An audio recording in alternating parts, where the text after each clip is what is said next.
How's things, guys? How's everyone's week been?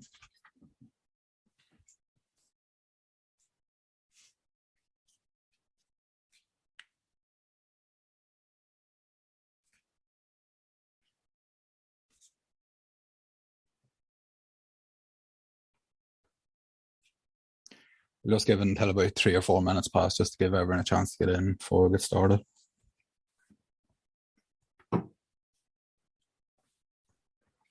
Hey David, how are you? Good, how are you keeping? Yeah, doing good, man. That's good. How's your trading week been? Everything is going good. Actually, I have to watch advanced module yet. I'm just mastering all the basics and doing forward testing and so far with the learnings, I'm just trading little trades. So it's going good so far. Thanks for all the things that you do. Oh, no problem. It's my pleasure. I'm glad to help you out. Yeah, no, I think it's wise to sort of master all the basics before moving on to the advanced stuff. Then once you've mastered the basics and then move on to that, it'll just take everything to a whole nother level. Like with how you understand sort of the markets and all, it'll be a game changer. hmm Hey guys, Tomas, how's things? how you doing, mate?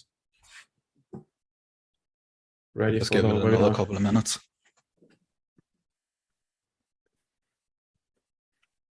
Excited for this one. Super important. Yeah, it's something different, I know. So Matt brother is coming or you- no, I don't think so. So sometimes he drops in and sort of hangs out in the background, but sometimes he doesn't. So he might be here. I'm not sure. Let's check the participants. No, he's not here yet, I know.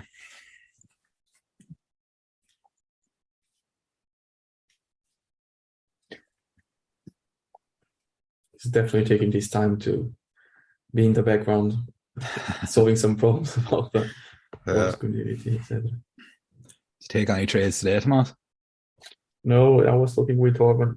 The first week of September was actually very good, but last week I don't place any trades, and this week seems to be quite slow, even though still have Thursday and Friday, but there was no clean, not even clean price action to get involved on darks at least. So quite few quiet weeks in September and end of August. Yeah, it's the same across the board. I don't think there's been anything resembling a setup really on AU, and AU's sort of been very quiet as well. So Yeah, I think it's important just to put everything in perspective and to give us confidence to basically TH, which is, in my opinion, the what it means, like just 10%, for example, in the end of the month of 2, 3 winners, or even one winner if you take one or 10 arm, and put that in perspective with what you need and large funds, etc. If you're yeah, trading. that's exactly it. Right, so I'll share my screen now. It's gonna be more of a lecture format, sort of. Again, we've never done this sort of thing before, so we'll try it out and then we'll see what the feedback's like and maybe adjust it or whatever. But can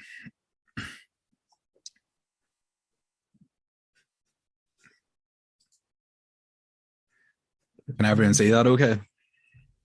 Yeah. let's go. Right.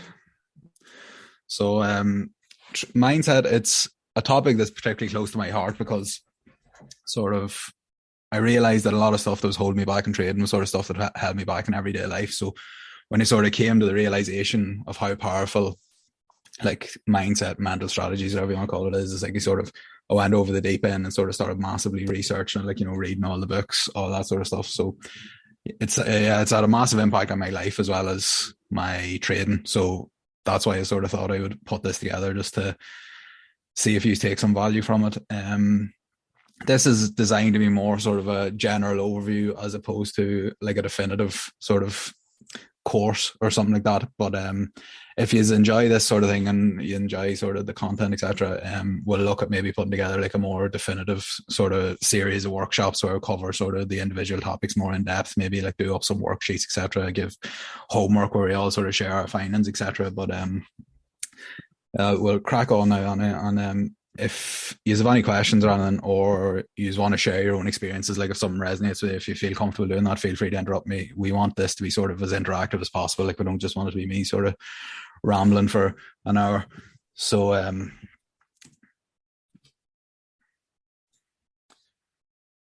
right, so you have two key components to being a trader, which is basically the trader's mindset and the technical ability. Which do you think is more important? So if you type A for mindset or B for technical ability, I'll be interested to see what people say here.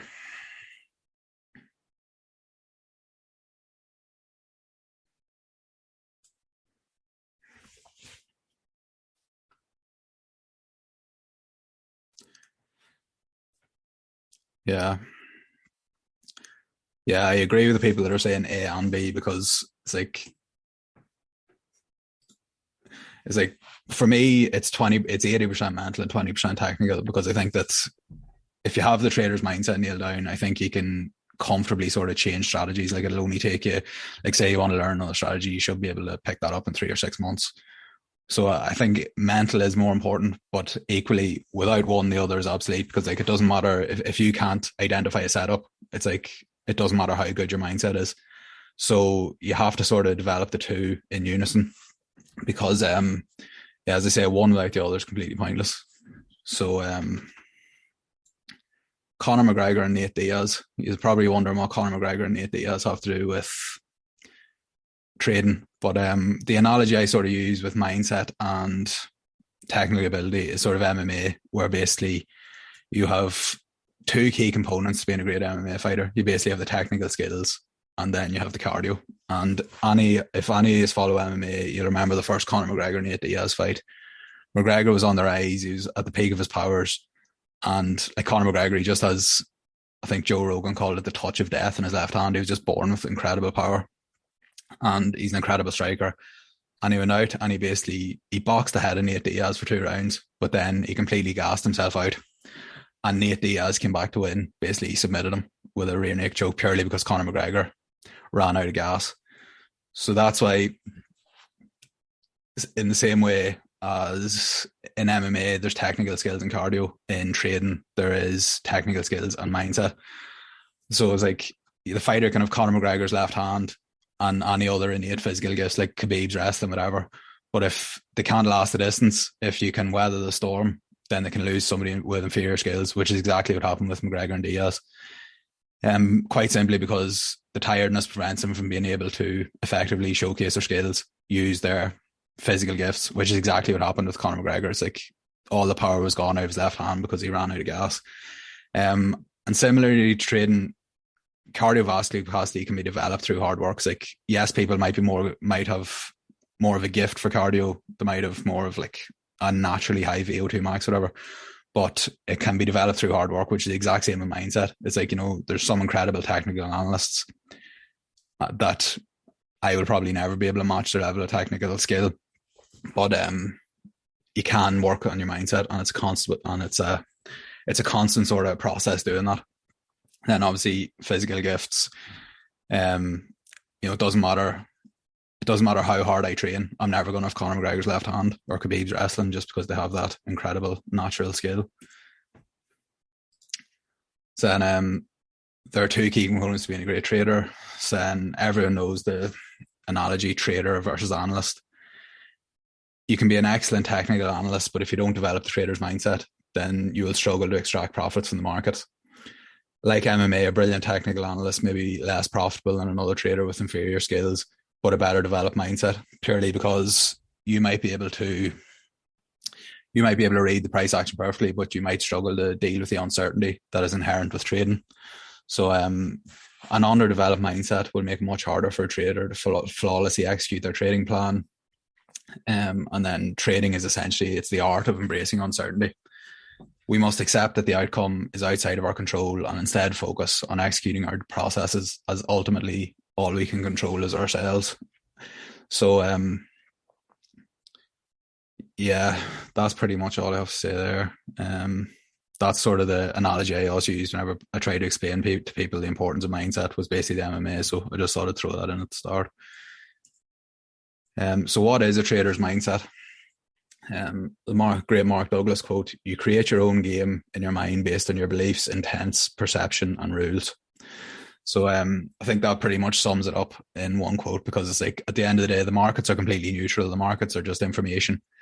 And it's like, if you feel threatened or you feel fear or you feel greed, it's like, that's coming from you. It's not the market that's creating those emotions. It's you that's generating them. So I define a trader's mindset as the operating system we use to interact with the markets. And the reason why I call it an operating system is that if you think of iOS or Android or Mac OS, any other operating system, it is the thing that controls everything else. So the technical strategy is like your apps. That's your TradingView app or your Notion app. And it's like, but basically they don't work without the operating system. So that's why I sort of define it as a operating system. What you have to understand is the financial markets, they're a unique environment. It's like, it's hard. Maybe you could use like the blackjack gambling analogies, but it's like, there's very few basically environments that are like the financial markets, because like they offer you unlimited opportunity. It's like, in theory, now we all know this is theory and it's not real, it's not practical, but like there's unlimited opportunities. Like you can literally open your broker account at any time of any day, even if you want to trade crypto the weekends now, and in theory you can make money, which is like, it's unlike anything else. Like nothing else offers you that opportunity. You've complete freedom of expression. It's like you can literally do whatever you want. It's like you are free to hit buy and sell whenever you want. So there's it's like with social programming, a lot of the freedom of expression is sort of beaten out of you. Like, when you're in school or working jobs or whatever, it's like you have to sort of conform to societal norms. So again, the financial markets, you can do whatever you want. And then it's an inherently uncertain environment. It's like, we all know, thinking in probabilities, it's like we can execute our plan and we can execute the exact same setup on 2 different days, and one might be a winner and one might be a loser, because no 2 exact moments in the markets are the same. Because for them to be the same, you would need all the same participants with the exact same intention at the exact same time, which is literally, it's physically impossible for it to ever happen. So that's just the uncertainty of the markets. The human brain, it's very important to understand how your brain is programmed and how it works. It's like it's evolved over millions of years with the primary goal of ensuring our survival. And the human beings are the predominant race or predominant species in the world. So like, it's done a brilliant job at that. It's like we've evolved through all the generations and we are the dominant species on the planet. So it's done a fantastic job of that. But our brains are not wired for success. They're wired for survival. And it's very important to understand that, because if you approach the financial markets with the same brain that you basically approach everyday life with, or that has been programmed by social programming, your school and family, etc., then you'll more than likely fail. It doesn't matter how good an honest you are, because you have to understand how your brain works and why it is not suited to financial markets. So we must recognize this and accept that we'll have to work on changing how we think if we were to achieve success in the markets. And then another important thing to note is the vast majority of what goes on in our brains is at a subconscious level. So awareness is key. It's like, millions of years ago, if we were being attacked by an animal on the grasslands, it's like your brain, it's like if a lion is coming running at you, it's like you don't stop and think, oh, I better run. It's like it's an instantaneous reaction. It's like your subconscious takes over. It's fight or flight. It's like, and again, that's part of the reason why we have evolved. But again, that sort of subconscious thinking, fear, it doesn't work in the markets, and you need to understand that. So for me, basically, it's self-image. Your self-image dictates your actions and your emotions, which ultimately dictates your outcome. So it's very important to understand how self-image and then the actions and emotions sort of link in to ultimately come out with the outcomes, because this was sort of the absolute game changer for me, understanding the importance of my self-image. And basically you might wonder why you self-sabotage, why you mess things up, and it's invariably because of your self-image. And then obviously emotions and actions, outcomes. So that's a pretty handy diagram to sort of sum it all up. Your self-image, an incredible book for anyone interested in trading is With Winning in Mind. It's incredibly simple, it's incredibly short, and everyone should read it because it breaks down these concepts basically the concept of performance and self-image, etc. It breaks it down into simple bite-sized pieces, and it's absolutely incredible. So Lanny Bassam, the author, said the principle of balance: when the conscious, subconscious, and self-image are all balanced and working together, good performance is easy. So the self-image, it is essentially the beliefs you hold about yourself as a person. And again, that's sort of, these beliefs, they can be either positive, empowering, or negative, limiting. And that's the thing, everyone will have like a combination of limiting and empowering beliefs. And it's like, it's understanding, sort of, it's being able to identify which ones are holding you back and which ones help you, and sort of being able to limit the damage of the negative and increase the power of the positive. Develop these beliefs in a number of ways, or achievements or lack thereof. You know, it's like if you were the sort of, when you were a kid, if you were brilliant at sport and you're being told, or you're brilliant at school and you're constantly being told, oh, you're top of the class, you're the best footballer on your team, then you're going to have a positive self-image. Whereas if you're the opposite of that, if you weren't the best at school, or if you weren't the best at football, say you were the last one picked or whatever, then that can give you an extremely negative self-image, because you think that it's not like you to be successful. Our life experiences, again, can be both positive and negative. It depends. We've all been through stuff, positive and negative, and it all stays with you. And then social conditioning is basically what other people have instilled in us. Parents, teachers, friends. It's like all that stuff sort of stays inside you at a subconscious level, because your subconscious is always looking out for threats. So if you had a bad experience, your subconscious is going to be like constantly on the lookout to avoid that experience again. So like you might think you've left something in the past, but your subconscious can be holding on to that. And if it sees the perceived threat coming up again, then it'll fight or flight will kick in, and you'll try to avoid it, which is obviously, if you've had experiences of, losing money trading, then that's where fear can come in, because it's your subconscious telling you that, oh no, I've lost money here before, I felt really bad about it, I better avoid this, so you don't take the trade. And then self-image is incredibly important when it comes to trading performance. Our subconscious minds perform in line with our self-image.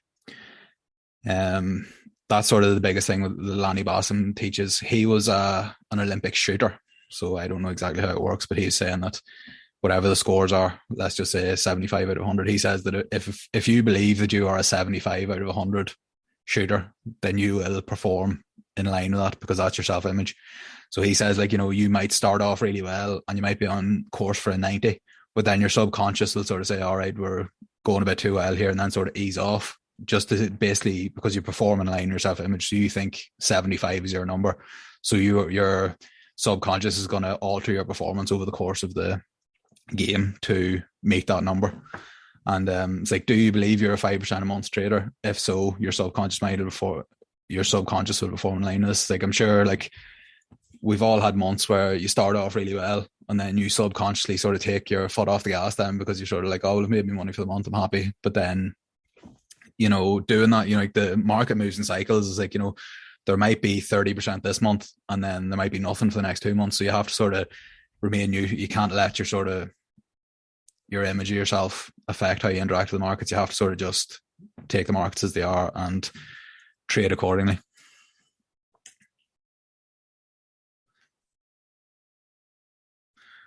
So our self-image influences our emotions and actions, which ultimately determine the outcome they achieve. And then the human brain is wired to seek certainty in the outcome of a given situation, because again, it comes down to your subconscious. The brain is designed to keep you alive. So it's like, if you're saying, right, I'm going to jump off this cliff, and there's like a 50-50 chance that you're going to die, it's like your brain's going to try and talk you out of that, because it wants to keep you alive. And then that obviously applies to trading as well, because there might be a 50-50 chance that we're going to win or lose. So that's the thing, is like, if you're jumping off a cliff and there's a 50-50 chance, you're unlikely to embrace probabilistic thinking. But with trading, you just have to think over a large sample size. Does this edge play out, and act accordingly? Uncertainty tells our brain that its survival may be in question, which leads to heightened emotions and impaired judgment, which may lead to poor quality decisions and ultimately unfavorable outcomes, which obviously in trading is losing money or not making as much money as we could have. The financial markets, they're a bastion of uncertainty. It's like, as I mentioned earlier, it's like no two moments are the same. So we must think probabilistically and accept the outcome of every trade is completely random, and trust our edge to play out over a large enough sample size.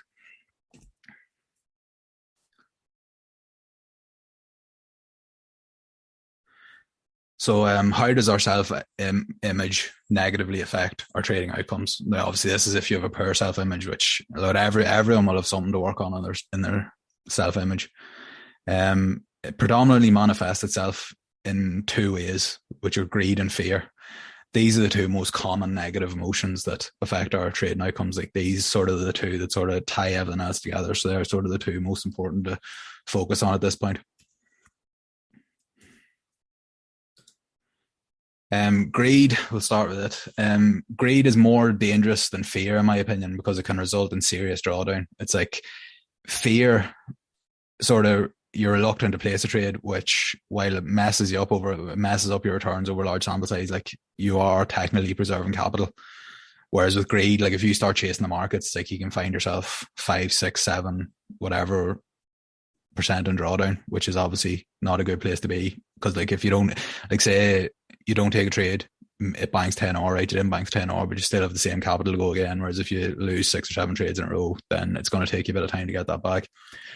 So greed usually manifests itself in the following ways: fear of missing out, FOMO, we're all familiar with it; over trading, risking too much and varying risk per trade, increasing the stop loss in an open trade, adjusting profit target when a trade is running in profit, and revenge trading. And then again, how does this tie into self-image? Well, if you've low self-esteem, or you don't think it's like you to be profitable in the markets, like, you can have a tendency to seek positive validation from the markets, which is basically, you want the market, you want to make money, you want a buying percentage from the markets because you want the market to show you that you are good enough to beat the market, that you're worthy of success as a trader. And you ultimately have to remember, like, the market is just information. It's completely neutral. It does not care who you are or what your desires are. So it's pretty stupid to sort of get in there, try and get in a battle with it, try and expect it to, to tell you you're worthy of success. Like, ultimately, you're the only one that can decide if you're worthy of success by the work you put in. So we'll go through sort of all these individual topics. Fear of missing out.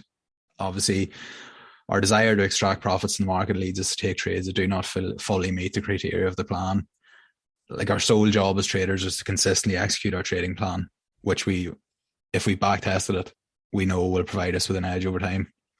So you're taking trades that do not fully meet your plan will only lead to negative outcomes, which is probably drawdown. So it's like, we've all had that experience where we're, say, price, it almost reaches your M15 POI, but it doesn't quite get there. And then you get the pretty clean entry model, you get the chalk, whatever, and then you enter, and then you take the loss, and price pushes up to mitigate the M15 POI. It's like, that was pure fear of missing out. It's like, you had a, say, bearish thesis.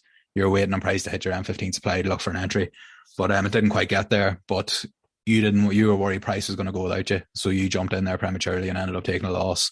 And then, obviously, in and of itself, one loss is not going to hinder you too much. But the issue is, when price pushes up into the M15 POI and you've taken the loss and the entry model presents again, are you going to hit it? And it's like, if you have the psychology to hit it, that's great. But it's sort of, a lot of people don't have that. A lot of people, basically, when they take the loss, they basically forget about the trade, or even worse, chase it even more, and then end up taking 2 or 3 losses only for the POI not to play out. So that's FOMO. And FOMO, obviously, it's fear as well. So there is some overlap between these topics.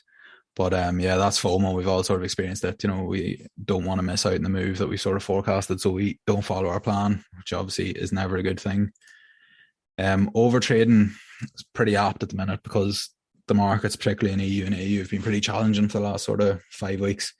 So you have to understand the market moves in cycles. Every strategy will have good periods and bad periods. It's like, whenever I first started trading this strategy, I remember the old Falcon strategy, it was almost a joke with how badly it was performing, just because the markets had changed post-COVID, whereas now it seems to be working well again. So you just have to understand that you've good and bad periods. Like, those periods might last weeks, months, or even years. So it's crucial that our desire to make money, which is ultimately what greed is, does not trick us into forcing trades when markets are quiet. It's like the last 5-6 weeks have been quiet, but the great traders understand the value of being able to comfortably sit in their hands. Like, yeah, the great traders are probably down a couple or maybe banked one winner, whereas sort of the amateurs who let their greed dictate their actions, they will probably be down. They could be down 10 or 20 or because they forced it whenever the market conditions weren't there. Like I know over the last 5 weeks, there's a few occasions where everything lined up sort of in the M15 for our perfect conditions, but I just couldn't manage to get in a trade. It's like took a couple of losses, a couple of break evens, and what it is. These things happen. And yes, during the quiet periods that great traders earn their money basically by not giving their profits back to market. Because like, you know, you can see it in the Discord, like when the markets are good, everyone can bank money. It's like, it's simple. Everyone can bank 30-40% when the markets are good, but it's just the trick is to not give the majority of it back. And then when you give the majority of it back, is that when you start saying, oh, this strategy doesn't work anymore? And you sort of start blaming the markets for you not, basically you trying to force your greed, force your will on the markets. But yeah, overtrading everyone battles with to an extent, particularly when they're learning. Like it does take time to learn to sit in your hands and experience, crucially. So risking too much and varying risk per trade. So obviously lines up with sort of leverage as well. You know, if you're trading small capital, you know, there's always the temptation there, you know, that you're going to risk, you know, too much per trade and attempt to make money. Like say you're only trading €1,000 and you might say, right, well, there's not much point in me only risking €10 per trade. So you say, right, I'm going to risk 50. So you're risking 5% of your capital. And then like, just because if whenever you bank 10 or you want to bank the €500 whatever as opposed to 1,000, but then obviously it's a double-edged sword because when you're losing money, you're losing more too. So it's counterproductive. And anything over 1% too much is too much in my opinion. I would recommend sticking to 0.5 or even lower until you've sort of been consistent for 5 or 6 months, because it's easy with this strategy when, you know, when the markets are good, you know, you think you can bank 10-20 or a month, but then when the markets aren't good and you don't really know how to spot those characteristics, you can basically give a lot of profit back and take a huge losing streak, which is obviously not good if you're risking 5% per trade, because you can easily lose 50% of your account in 10 trades. And then there's varying risk as well, which is insanity because obviously we're playing a probability model here. Basically, this is a high return strategy. So, you know, we're looking at 5 to 1, 10 to 1. So the probability model is in our favor. We don't need that high a strike rate. You know, if you're banking 10 or per trade and your strike rate is 20%, you're still going to be profitable.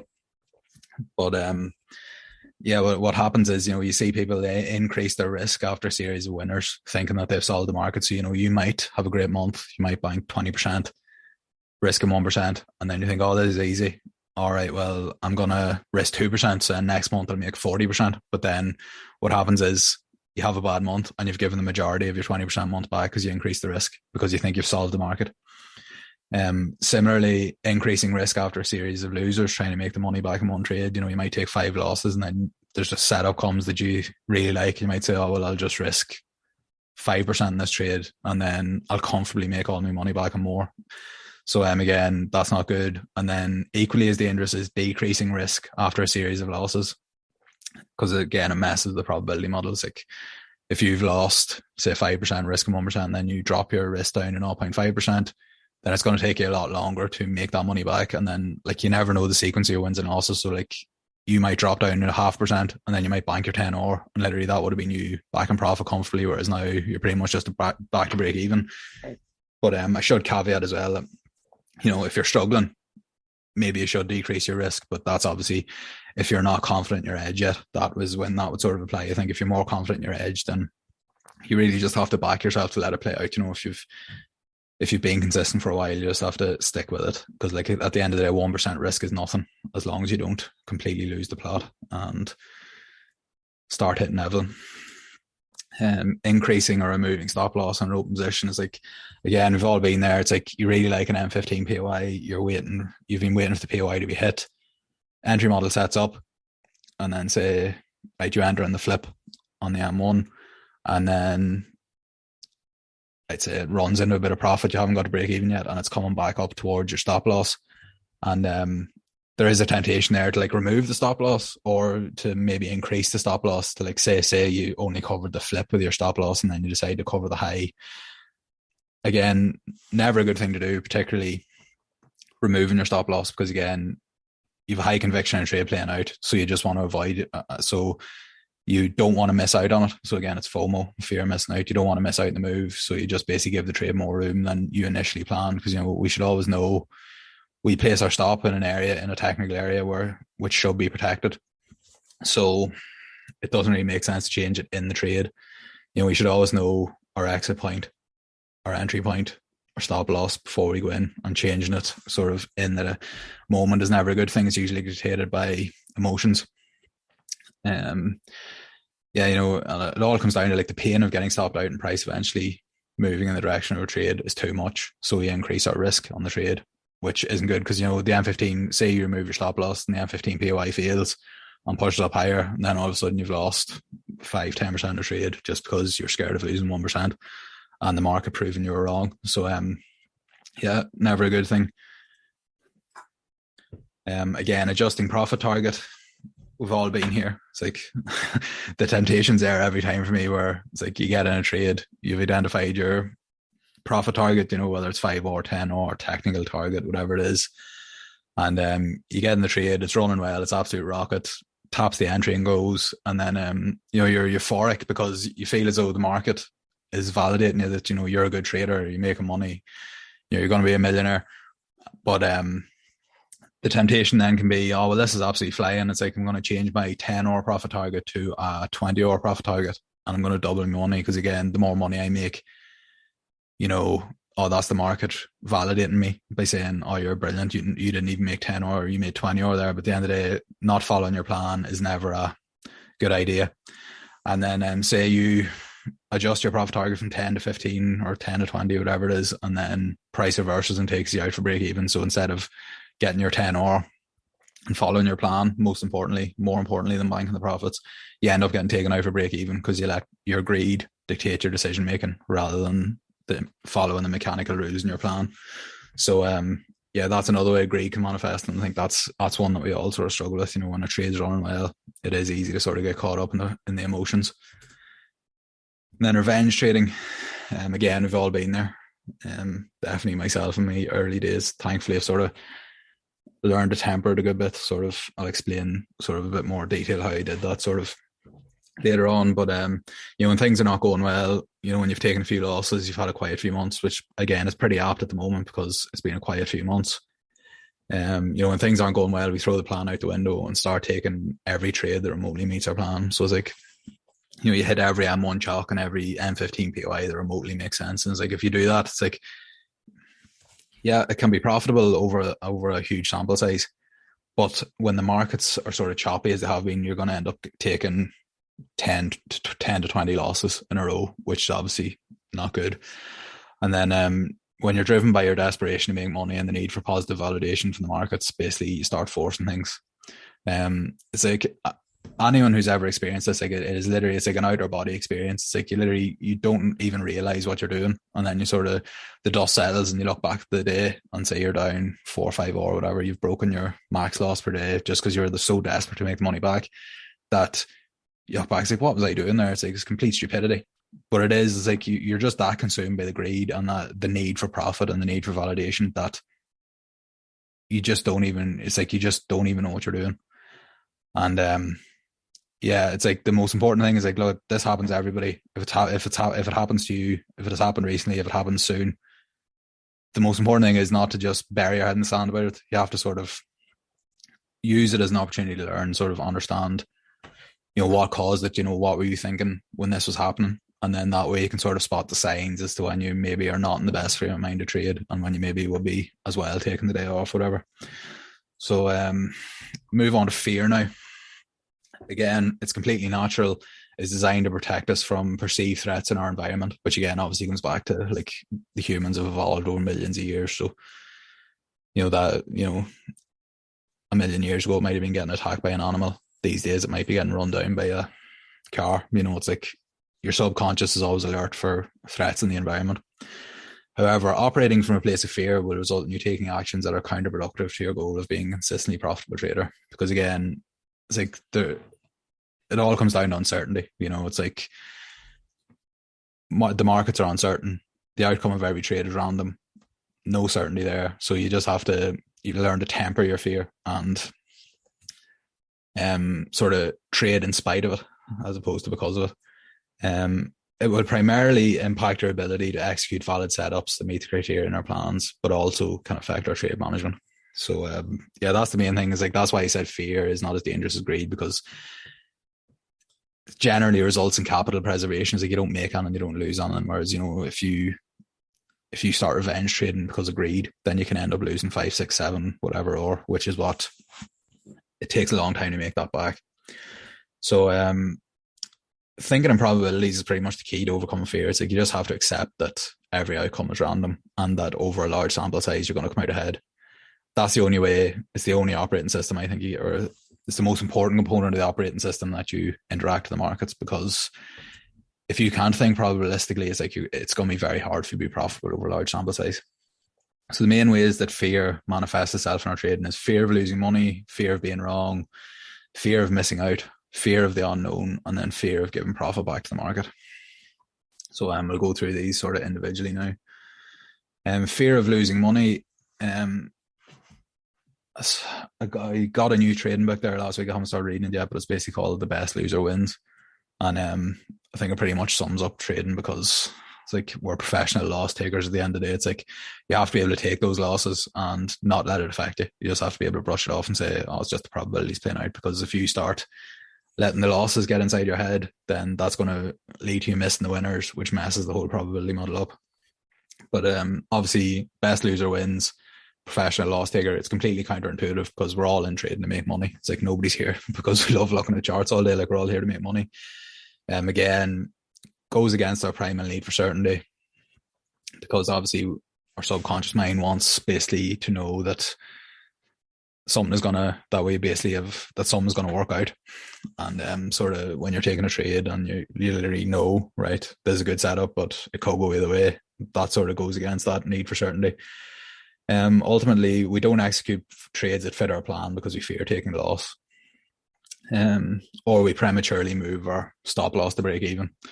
You know, it's like we've all been there. Like I personally partial 25% at 4 order, move risk, and then, you know, it's like we've all been there. Trade moves away, runs 2 or 3 or, but then starts to retrace, and the temptation's always there to move your stop to break even, just to remove your risk. And you know, it's a dangerous one, because in the moment you can make the right decision. It's like, you know, I might move myself to break even and then save myself from a loss, and I think, oh, that's great. It's like I acted from my gut and I got an outcome that I wanted.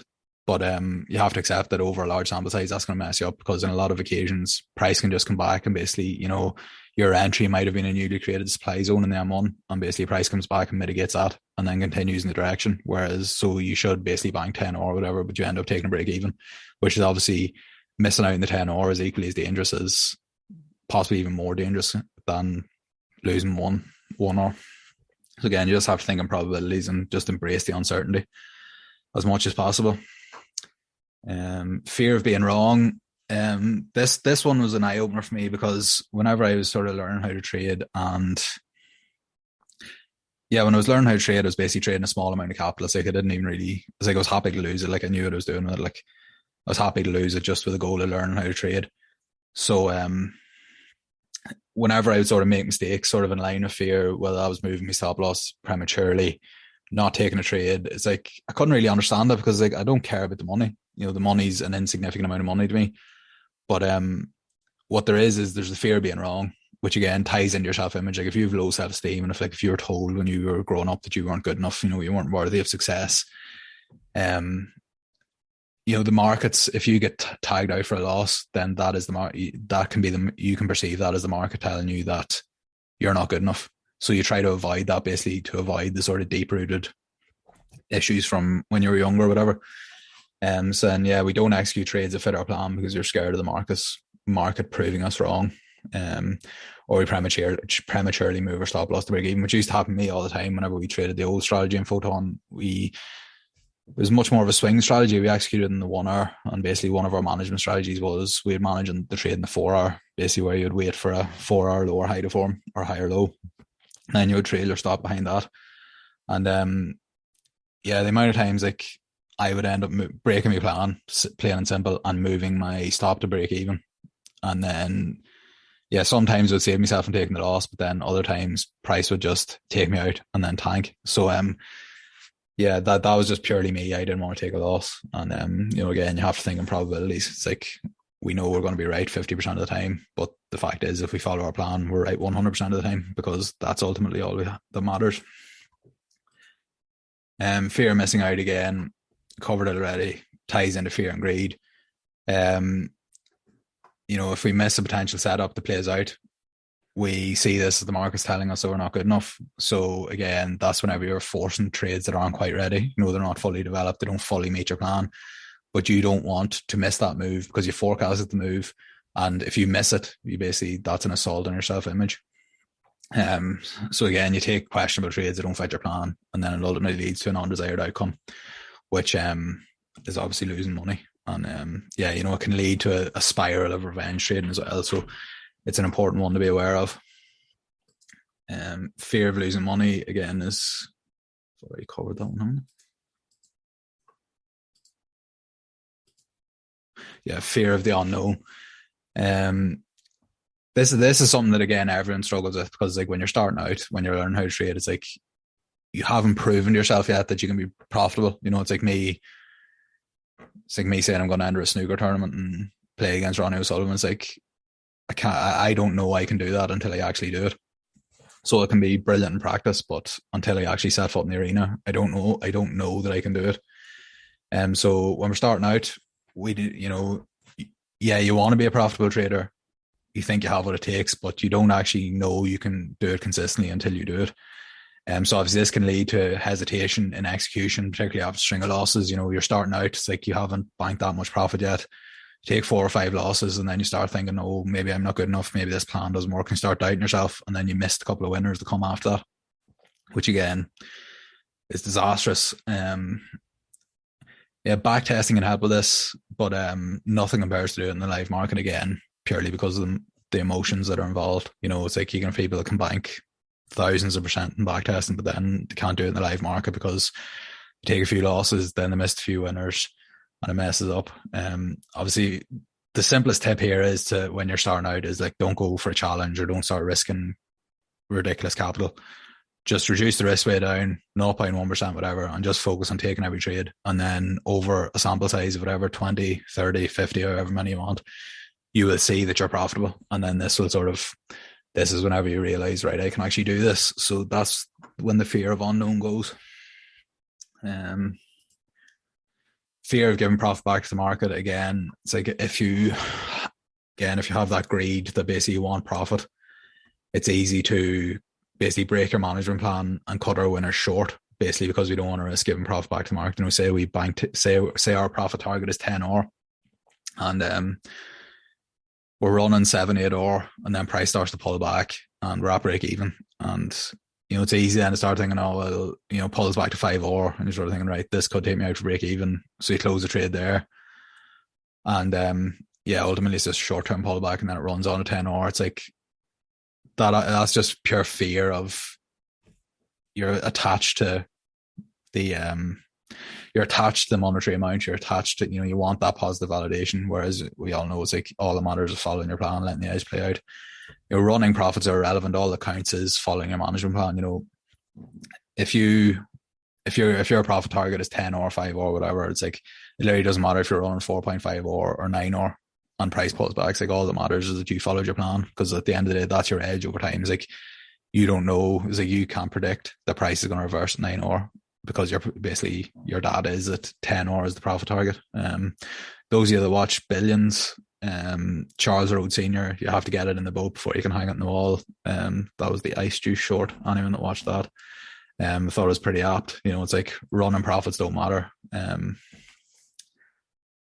You know, on occasions you'll be right to do that. You know, you'll bank your 5 or, but then price pull back and take you out for break even or a loss. But obviously that can be positive reinforcement. And then every time it happens, you're tempted to do it, because your body, your subconscious, again, remembers that, oh, the last time this happened,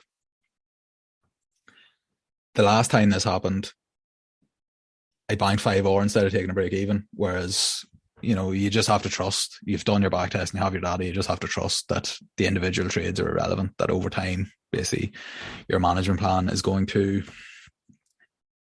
give you the optimal return on the strategy. So what can we do about this? Like, what can we do about self-image, fear, greed, how it manifests in our trading, etc.? So a great book is Atomic Habits by James Clear, and he says, every action you take is a vote for the type of person you wish to become. No single instance will transform your beliefs, but as the votes build up, so does the evidence of your new identity. This is one reason why meaningful change does not require radical change.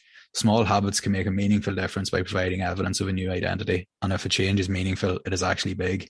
That's the paradox of making small improvements. So that's the thing. It's like, it's the small, it's you're not magically one day gonna show up in the markets and greed and fear is going to be gone. It's just like, it's the constant sort of evolution of, not giving into it and sort of being aware of the emotions, being aware of how it affects you, being aware of the signs, and sort of, as you sort of learn to do that, and you have to sort of consciously try and focus on doing it at the start, but then as you do that, basically you're casting votes for the profitable trader you want to become. So ultimately, the temptation to move your stop to break even or not take a trade or whatever will dissipate, because basically the small wins have all added up. Another great quote, Jim Gavin, he was the Dublin GA manager. I think they won 5 or 6 All-Irons in a row, which is like a record. And he's in the military as well. He's an officer in the Irish Army, so military people have I really value their sort of input on like all mindset stuff and sort of processes and things like that. So he says, you don't always rise to the level of expectations, you fall to the level of training you put in. So you might want to be a great trader, you might think you're a great trader, but if you haven't put the effort in, you haven't worked on the kinks in your mindset, then you're going to fall basically to that level, which is why you might go into a month with great intentions, but at the end of the month you might not have got the returns you want. And ultimately it's because you haven't put the effort into get to the level that you need to get to. So first of all, building awareness is absolutely key, because as I said earlier, you've all been there where you revenge trade through greed, you take 4, 5, 6, 7 whatever losses in a row, and then you look back and it's an out-of-body experience. You don't even realize it happened. So you have to be aware of how your actions influence your self-image. First of all, basically the little things can massively influence the outcome of the bigger things. So like if you're the sort of person that like messes about, you go out drinking every weekend, you you do whatever, you don't exercise, you don't eat well. It's like, if you think that you're going to show up at your trading desk for the London session or New York session or every trade and suddenly be super disciplined, it's like, it's not going to happen, because as James Clear says, every action is a vote for the person you want to become. So like, you have to be aware of how you carry yourself in everyday life. It's like, I was on a stag party over in London, not last weekend, the weekend before, and it genuinely took me a week to get over. Just I wasn't there. It was like I was at the desk, but I wasn't fully present. And it's like, I messed about for the weekend. It was a great weekend. Saw a lot of friends I hadn't seen in a long time. It was completely worth it. But it's like, you can't do it every weekend. It's like, I was supposed to be going over to the Eubank Ben fight in a couple of weeks, and I've literally cancelled it because like, I can't deal with another week of being barely there. So you just have to and like, that's not to say you can't have a life, but you just sort of have to understand how the little, how a weekend away can negatively affect your performance. Because at the end of the day, if you work a job, you work in an office and you go away for the weekend and you come back and you're only operating at 50%, you still get paid. Whereas if you're only operating at 50% trading, you're not making money, or you possibly losing money. So and then the second place where awareness is key is you have to be aware of how your emotions can negatively impact your plan, negatively impact your ability to execute your plan. So processes, which again is tied into what Jim Gavin says about training. You have to know your processes and just ruthlessly execute them. And once you execute them more often than not, then you're going to come out ahead. And then again, just to tie in with how the little things affect the big things, consistency of inputs equals consistency of income. Inputs equals consistency of outcomes. So again, it's like, you're not going to just magically turn up to your trading desk and make 10% a month if your personal life's a mess, if you're messing about. So that's basically all that's linked to. So very simple. Start to win the day. Just 3 to 5 tasks on a to-do list. start small and build from there. And perfect is the enemy of good. So again, like just 3 tasks, it might be, it might be completely trading related, there might be other things in there, you might have 3 trading tasks and 2 general tasks. Like, you might have said, do my post-session markups, do my pre-session markups, go to the gym, hit my macros, whatever it is. Start small. It's like, if you haven't done this, don't straight away, like it's tempting to sort of jump in and say, oh, I'm going to do 10 things today. But it's not sustainable, particularly if you're going from zero. And it's like perfect is the enemy of good. So just focus on doing what you can do. Like, if you can only, people come in to Photon and say, oh, I'm going to study for 4 hours a day after my job. But it's like, yeah, you might do that for 2 or 3 days and then you're burnt out. Whereas you would have been better off just doing an hour a day consistently. Because again, if you set the intention of doing 3 hours a day, and then you don't do that, that's again, you sort of basically telling your subconscious mind that, oh, well, I don't do what I said I'm going to do. Basically, I'm not worthy of success. I'm messing about. So that's just win the day, just a small to-do list, whatever you want on it, start small. Understand the power of regularly doing things you don't want to do to build discipline. Again, this is something that's pretty counterintuitive in modern life. It's like, like I used to hate exercising and all that sort of stuff, whereas now it's like I sort of can't go a day, particularly during the week, without sort of doing a bit of training, because I understand the discipline of it. And it's like building discipline, because like I know that every time I do something I don't want to do, that I'm basically telling myself that, right, I am the sort of person that does what needs to be done as opposed to what I want to do. And then ultimately just become the sort of person who does what they said they're going to do. And then again, when you're constantly reinforcing that, that's whenever sort of your trading results are improved, because you're showing up to the desk in a good place. Meditation will be very good. Joe Dispenza's I particularly like. It's very much focused on the subconscious mind, as opposed to, it's like you're rewiring your subconscious mind. You're focusing on the person you want to be and the person you don't want to be, as opposed to just like with Calm and Headspace, the sort of, you're just sitting there sort of trying not to think, which I don't know about you, but it's whenever I'm told not to think, I start thinking. But meditation can be great. And like know your trading processes and execute them consistently. So it's like, what time do you get to your desk? It's like, I always get to my desk between 6 and 6:15. It's like, you could set a watch by me. When do you do your markups? Do you do them after the session? Do you do them in the evening? Do you do them at the weekends? Whatever. How many hours back testing per week? How many hours do you watch content per week? Again, doesn't have to be an insane number. Pick a number that's sort of slightly challenging, but you can be consistent with. And just know your trading processes, because again, that if you're consistent with your trading processes, that's basically you telling your subconscious that, I'm a consistent person, and then that's going to translate to being consistent in your actions in the market. So that is that. And then a bit of homework. Now this little tip is going to completely revolutionize your journaling if you apply it properly. So the homework or the exercise is you keep a notepad or a notes app, whatever you use, beside your trading station. I personally have a remarkable tablet. It's a pretty handy job. Probably will get an iPad again, purely because it's a bit more practical. But I have it sitting beside my desk, and then have that just sitting beside your desk, literally just ready to go. And then when you're entering a position, so your criteria is met, just note down how you're feeling about the trade and just some of the entry criteria. Just, it doesn't have to be like an essay, just like scribble down a few quick points. And then, how do you feel? Like, do you feel calm and confident? Because like, that's a big one. It's like, we all know those no-brainer trades where it's like, you don't even have to think about it. It's like, if the order placed before you even think about it, like, they're the high probability trades. And like, invariably you just feel completely calm and confident. Do you feel anxious? Are your thoughts racing, which again ties into anxiety? Is there any tightness in your body? How's your breathing?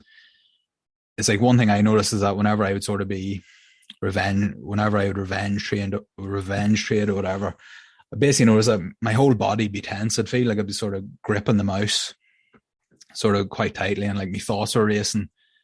And then I sort of learned to sort of recognize that, it's like, that's whenever I sort of say, right, step away from the computer, you're going to do something stupid. And then I'll go downstairs and make a cup of coffee. Depending on what the session's looking like, I might just go away and do something else. Or if everyone's lined up quite nicely, I might sort of just come back in 5 minutes. And then when I come back after 5 minutes, I basically just back out to the 4 hour and then 15, just where are the POIs I want to trade from? identify them and then just focus on that, because that's invariably when greed kicks in, you're too focused on the M1. So it's great to just step away from the screen and sort of then just zoom out, focus on higher time frames again. That's sort of, but then it was that like shortness of breath and like tightness in my chest that basically that's my signal whenever I'm about to do something stupid. So I learned, and you might be seeing, you might be slightly different, but it's like being aware of this. It's like the absolute key is to do this at the time of execution, because this will take your journaling to another level, because a lot of our emotional decision making happens at a subconscious level, and it's like you don't even realize you're doing it, because again, it's rooted in like basically the primal brain. So like if you're, say you take a trade and you're journaling it that evening, or you're journaling it at the weekend, then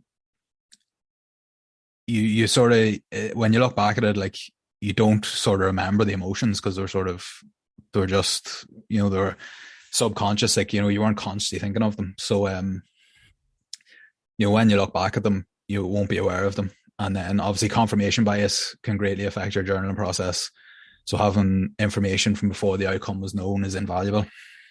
Again, we take a trade, it wins, and we're reviewing it, and it's all rosy. It's perfect, blah, blah, blah, put it in the trading plan. But maybe there were negative confluences. Maybe it wasn't that good a trade, but you're oblivious to them because it was a winner.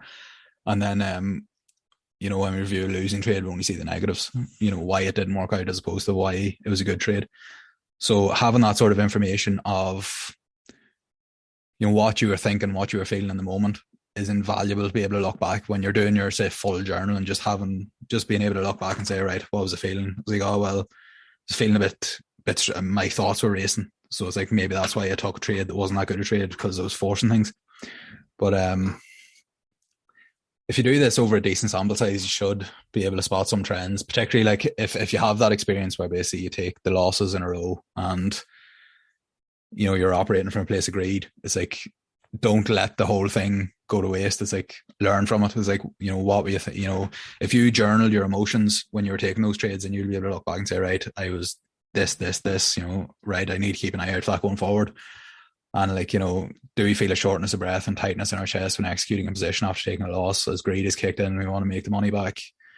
How does your thought process differ when greed or fear is taken over? And again, if you have your little sort of journal of your emotions, your thoughts at that time, you'll be able to compare, when you're in a good place and you're trading well, you'll be able to see, right, how was I thinking versus when you weren't trading well. So having that data, that information, like everyone sort of focuses on the technical data, but having that mental data is incredibly valuable. And then being able to spot the signs, that's like, it's as simple as that there. It's like once you're able to spot the signs, then you'll be able to sort of stop yourself from going off the cliff and letting these emotions negatively affect your results. Because like I said, like whenever I feel the tightness in my chest, the thoughts racing a bit, I know that's my time to sort of step away from the screen for 5 minutes and then come back and reevaluate things. So just note down quickly, it doesn't have to be massive, how you're feeling. I've given you some tips, like, do you feel like, are your muscles tense? You short of breath, your thoughts racing, things like that there. And then just sort of, just understanding how they affect your trading. And then, it's equally as important noting all this stuff down as sort of noting down like basically the technical aspects and the, the financial outcome of a trade. Because again, in the same way you track the data, you take 25 trades and you understand, you optimize your basically your technical approach. You can basically learn from the data, your mental data, emotional data of over a similar sample size. And again, see how that negatively affects you and learn to overcome it. If any of you are comfortable, if you feel comfortable doing this, I'd love for you to share basically your findings in the mindset channel in Discord, because again, I think like I love learning about this stuff, like, because again, somebody else might have like a little tick, a little sign that they're overtrading that I might be oblivious to, and then I might say, oh yeah, that affects me as well, and then we can all learn from that there, which ultimately is what Photon's all about, is we all learn and develop together. So just some quick recommended reading. If you were to read one trading book, I would say With Winning in Mind by Lanny Bassam, even more so than Trading in the Zone, just because it's incredibly simple, it's incredibly concise, and very important lessons in it. Atomic Habits, James Clear, brilliant. The Little Things Become the Big Things. Breaking the Habit of Being Yourself, Joe Dispenza. That's where he goes through the meditations, in that there as well. So if you're into that, yeah, Mark Douglas, obviously the classic text, Trading in the Zone and The Disciplined Trader, both brilliant. The Mental Game of Trading, again, brilliant. It's the modern sort of trading in the zone, in my opinion, and it's a good bit more practical.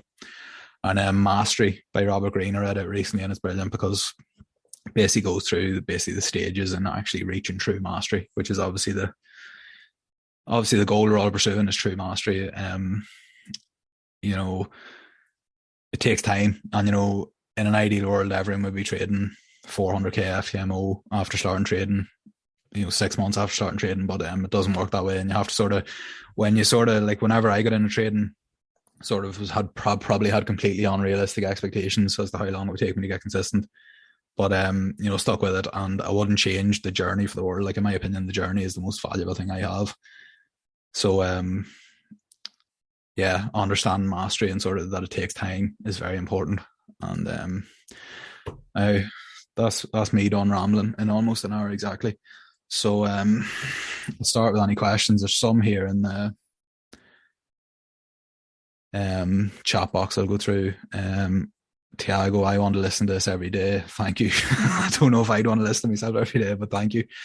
When you say 6-7 losses in a row, are you talking about in the same day? Yeah, it's like it'll happen more when you're completely new and you're completely inexperienced, and like your technical edge hasn't advanced to the point where you can really filter out setups. But like, it's very easy, like when greed takes over, that you can take 6-7 losses in a row on the same day, maybe 2 days, 3 days, whatever, before you sort of snap out of it. So yeah, Lord, it is possible, particularly when you're executing the M1. Like, you can literally see every M15 POI, every M1 chocks, like if you're hitting every one M, without sort of understanding, without sort of filtering out the higher probability POIs, then it can easily happen. I'm going through a phase where I was barely profitable last month, but I know that I missed a few trades that would make it a very profitable month. So I decided to start this month taking every trade that fits my plan. But obviously I think I'm starting with a losing streak.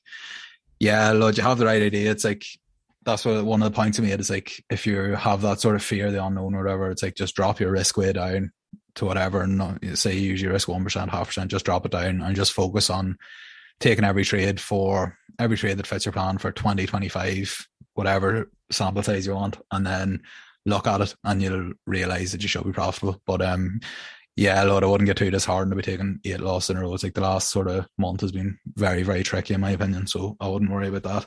But again, that's where it's like, whenever you sort of improve, that's whenever those 8 losses will become a break even or a -2, and that's as meaningful as an improvement as making 20% a month. It's like you're saving yourself 8 losses, which obviously eats into the equity curve over time.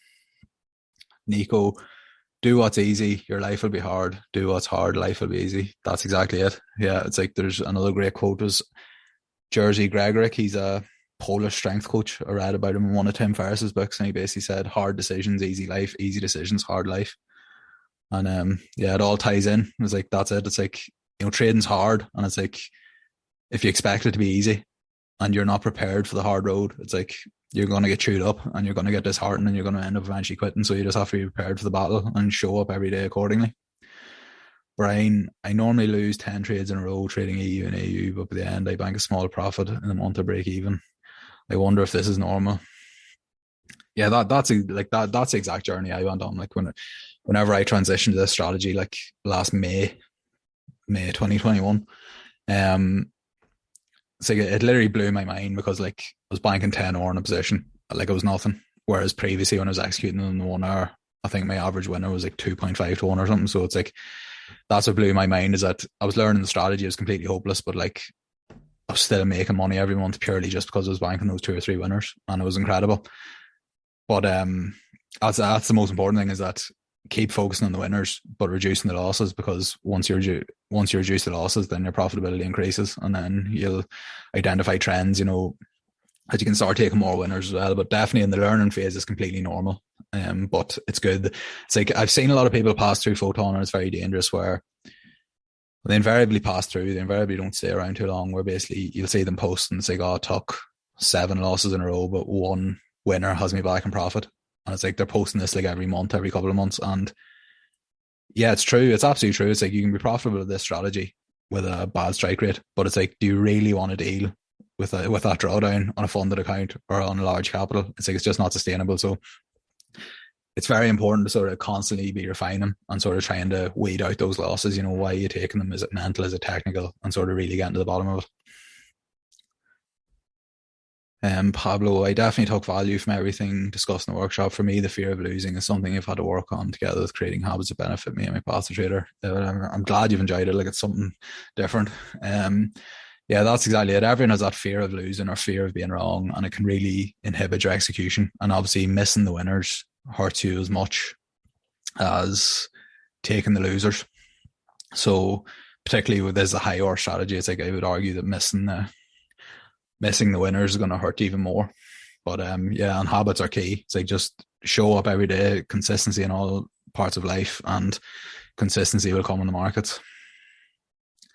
Lloyd, it's tough on my mindset as I'm trying to stay with higher probable setups at the moment. I've had instances where I've stayed out of winning trade that was low probability and then entered on high probability trades and took a loss. Then I find I start really hesitating in setups. Yeah, Lloyd, that's perfectly normal. It's like I see it every day in the Discord nearly, where it's like you'll see a low probability trade play out, and it's like you invariably see it when it plays out, but you don't hear about the 6 or 7 times that it doesn't. And yeah, like I don't know whether the markets have changed or whether I've just got more conservative in my old age. Like, I find myself just like passing on trades every day now, where it's like, yeah, it could play out, it's valid, but it's just not worth the risk. And the fact that like everyone can hit the winners, it's like, but being able to avoid the losers is equally as important, in my opinion.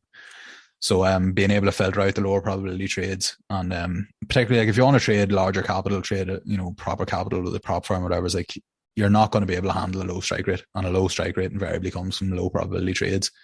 So it's up to you. Some people, I know some people in Discord that love being more aggressive and it suits their personality or whatever, but personally I would always go for sort of the slightly higher strike rate within reason, obviously. Definitely not rambling. This topic is not discussed enough. Thank you, David. Now tell us about this tactic. No problem, Ahmed. No, there might be some children tuning in. We better not tell too much. But yeah, no problem. It's my pleasure. I've really enjoyed doing it. As I said, it's a topic that's very close to my heart, very important, and I've put sort of a lot of time and effort into it over the last few years. So it's good to be able to sort of change some of or to share some of my findings. Would you show the book recommendations again? Yeah, no problem.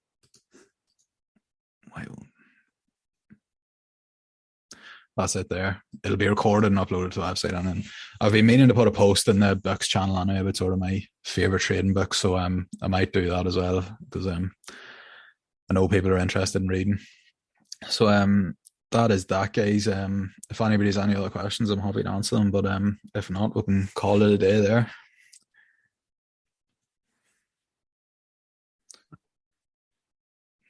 It was definitely very, very good, David. Well done. Thanks, Tomas.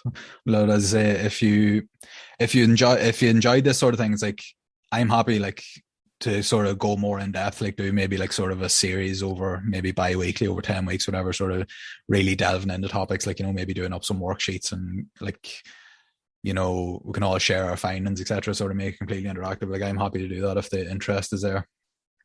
Mitchell, do you have a routine that puts you in the zone when you start trading, or it's just marking up? Usually I get up at about 5, 5:15. Then I go downstairs, make a cup of coffee, sit down, I'll read for about 10 minutes, or I'll read try and get 10 pages in before I sort of go to the desk. I'll meditate during that time as well for about 15 minutes. So just reading and meditating, and then sort of sit down at my desk at about 6:15 and then start doing the markups. So yeah, I like my routine. Sort of, I've started getting up earlier recently, and it's been a game changer, sort of being able to get that out of the way pre-session, whereas I used to sort of, I won't say fall to my desk sort of pre-session, but sort of get up out of bed and sort of go straight to the desk, whereas it is good to sort of feed the brain a bit with meditation and reading, sort of gets you in the zone. But that's sort of my routine. Like, the most important thing is like, do what works for you, do what's sustainable. It's like, that works for me, it mightn't work for you. So like, don't get caught up in like these miracle mornings and like, oh, that you have to do these 5 things. It's like, just do what works for you, do what's sustainable, because like like that, my morning just sort of flows. It doesn't feel like a challenge for me. Whereas, for you, it might feel like a challenge. And if it feels like a real challenge, then it's going to be hard to stick to. So that's sort of my routine and how I see it. Yeah, definitely with winning in mind, it's like the best book about mental performance that I've seen. Like the concepts are incredibly simple, but they're applicable to everything in life. And it's like a lot of the self-help books sort of say the same thing in a lot more complicated way. So with winning in mind, the one book I recommend for everyone. It's brilliant.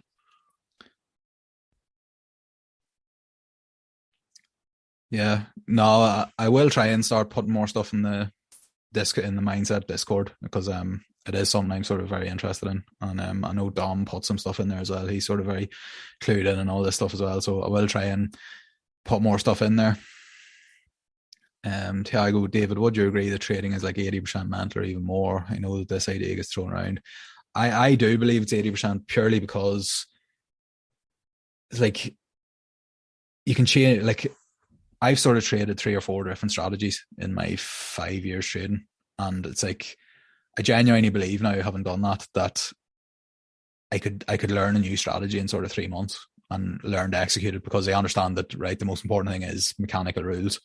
So if I can distill a strategy down in mechanical rules, then I should be able to execute it. So I think mindset is the most important thing, but obviously one without the other is completely pointless, as we sort of touched on. But I do think it is the most important thing, because I think you can change strategies, but it's like your mindset will be a constant no matter what you change, which is why I sort of would say that it is 80%. Enoch, I took a series of losses recently that really messed me up, especially because they followed my plan. How do you deal with taking blows like that? Look, it's always helpful to maybe take a couple of days away from the charts if you've had a rough time, because again, when greed and fear, etc., manifest, FOMO, you have to be at the charts to let them sort of kick in. So if you've had a rough time, it's always helpful to just take a couple of days away, because if you're not at the charts, you can't revenge trade. But yeah, I'd let the dust settle, and I'd really review the trades, and sort of whenever the emotions have sort of dissipated slightly, and sort of really dig in, did they fit your plan? Right? If it did fit your plan, then it's probably just the probabilities playing out. But then really dig into like why the trades didn't play out. What were was there any common characteristics across them? Was it just a straight chalk? Was there no flip? Did you take the flip that didn't sweep, and sort of try and identify the little technical cues, the little technical improvements you can make. But yeah, definitely don't be afraid to take a few days away, and yeah, just let the dust settle, let the emotions dissipate, and then just review them and see if it's something you can learn. And if you want, you can chuck them in one of the Discord channels or whatever, and myself, Tomas, Matt, or somebody will have a look at them and maybe help you out with it if you want. Thank you for today, David. Yes, I'd like to join for more. Definitely interested. Yeah, well, I'll talk to Matt and Tomas and we'll see what the feedback is like in Discord. But definitely, I'm happy to do it because it is something I'm really interested in. Thank you for good idea. Thank you for your time. More videos about the mindset topic would be amazing. Yeah, videos are good, but I think the interactive nature of the workshops are quite good as well. Like particularly if we do get to the point where we're sort of doing individual topics and we've worksheets and doing sort of exercises, it'll be good to sort of get everyone in the room together, sort of sharing their thoughts. David, you should do a podcast. I reckon it will be popular. Jesus, there's yeah, it's something. It's something that would be interesting doing, because like what would really appeal to me is sort of being able to interview people more successful than me and sort of pick their brains, understand it makes them tick, and then if other people would be interested in listening to it, then that would be incredible. But yeah, I'll put some thought into that. It's not something that I never really saw myself as a media man or anything, but yeah, me too. Yeah, but yeah. So any other questions, guys, or we'll call it a day?